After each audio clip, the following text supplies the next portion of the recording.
Denis Lavaux, bonjour. Vous organisez le festival dédié à l'art brut, l'art populaire contemporain, les expressions hors normes, les 26 et 27 avril prochains à la Maison des Cultures du Monde, intitulé de ce beau titre « Univers imaginaires de gens ordinaires ». Pouvez-vous nous parler de ce festival et un petit peu de la programmation sans tout dévoiler, bien entendu?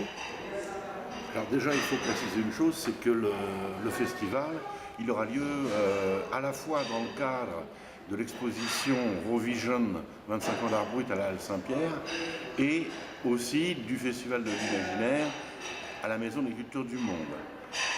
Au cours de ces 2 journées, et grâce à l'association Hors-Champ, on va avoir quelques 25 films qui vont nous emmener effectivement dans des univers imaginaires, de l'imaginaire de gens tout à fait ordinaires, puisque la majorité des artistes, enfin des créateurs, sont autodidactes et un certain nombre se situent carrément hors de fait par leur type de création, hors du marché de l'art. Et en fait, ça va être une sorte de voyage un peu à travers le monde, enfin tout au moins plusieurs parties du monde, à la fois en Afrique, en Asie, en Amérique et en Europe, pour voir grâce à l'œil de la caméra à la fois l'intimité, enfin la façon dont ces créateurs travaillent, et aussi la caméra, elle a un autre avantage, c'est qu'elle donne une autre vision, un autre regard sur les œuvres. Et ça, c'est quand même tout à fait intéressant. Certaines œuvres, effectivement, les gens peuvent les voir dans l'exposition, mais là, il y aura aussi donc une autre perception par le biais du film. Très bien. La programmation, en fait, elle va à la fois donc nous entraîner dans l'exposition, mais aussi un panel beaucoup plus large. C'est-à-dire que certains films vont nous montrer des créateurs qui ne sont pas dans l'exposition.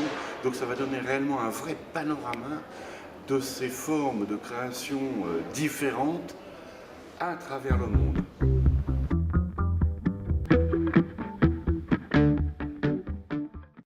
Denis, alors on est impatient de savoir quels seront les moments forts de ce festival du film. C'est une question qui est un peu délicate parce que les réalisateurs ont tous accepté volontiers de mettre leurs films à nos dispositions. Plusieurs d'entre eux se sont arrangés, modifier éventuellement même leur emploi du temps pour être présents parmi nous. Donc après, je veux dire, c'est un peu favoriser l'un par rapport à l'autre, ce qui ne me semble pas tout à fait correct.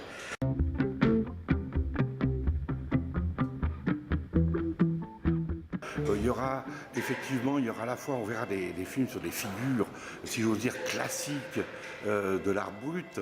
Bon, un film sur Darger, un autre sur Émile Ratier, etc. On va aller dans des environnements, on va aller en Corée du Sud voir un environnement, on va voir l'abbé Fourré, enfin le site de l'abbé Fourré.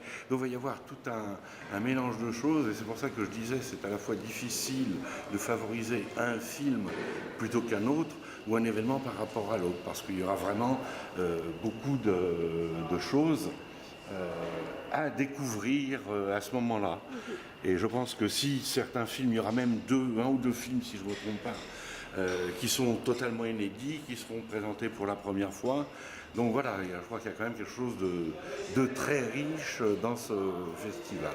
Voilà, donc les 26 et 27 avril, rendez-vous à la Maison des Cultures du Monde pour un beau moment de cinéma et de création hors normes. Denis, merci beaucoup. On va vous suivre un petit peu au travers de l'exposition Love Vision à la Halle Saint-Pierre, donc qui est là jusqu'au 22 août prochain.